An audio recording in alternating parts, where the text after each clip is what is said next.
members of Kentucky Harm Reduction Coalition, Donald Davis, worked on the mobile syringe exchange, and that's where I did my internship. And so I'll probably cry a little bit. That's where my education around harm reduction started. He taught me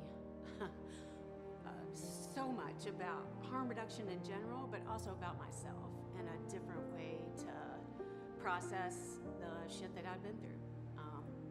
He was like instrumental in all of that. I learned so much from him, and then learned so much from the folks that we worked with on the syringe exchange. Like, we have amazing people in this city that use drugs, and they are often overlooked and discounted. And that program really, I formed some lifelong relationships to people that I know will be in my life for the rest of the time that I'm on this planet, and that's truly amazing to me. So I also remember the first harm reduction conference I went to, huge national conference where I was so intimidated and had never been around that many people that were like me. And I was like, it was a really crazy place to be, but it was so scary and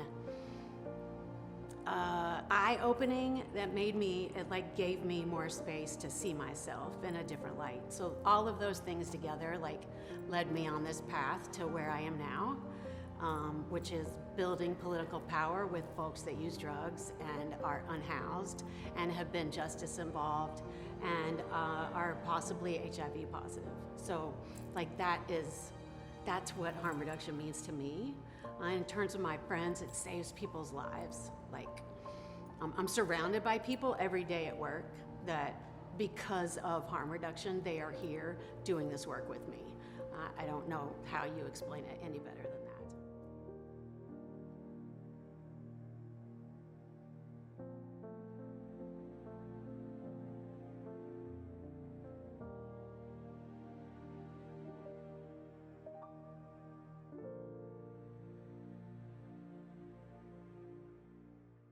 I guess my first question to them would be, do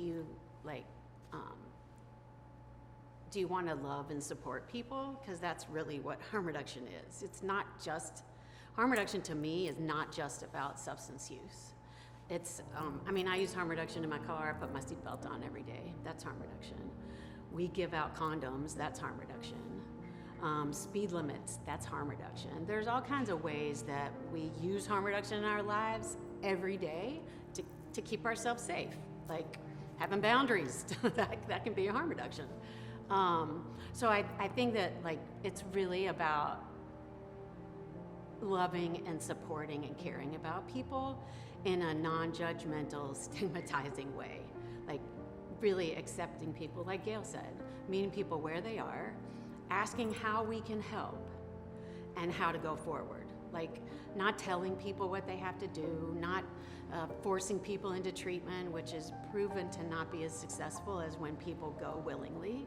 And people are, I think the last statistic I heard was 6 times, folks that use harm reduction programs are 6 times more likely to go into treatment, to access treatment of some type. That's the data that's important to me, is we're getting more people connected to services. And that's if we want to help folks, we need to be asking them how to help them. They're experts, they know best. It's that when our system and administrations tell people what they can and can't do and then criminally punish them is not the way to get people to a healthier, happier place.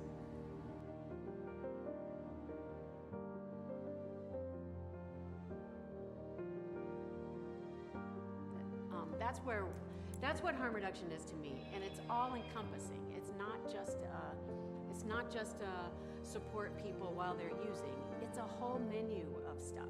It's treatment. It's Suboxone. It's abstinence. It's literally finding out what works for that person and then going forward.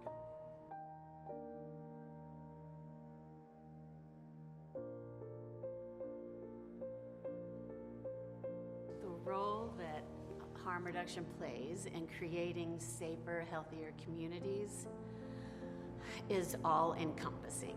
It is a way to give people the tools and the space to be able to take care of themselves in all kinds of different ways, which keeps the whole community safer and healthier.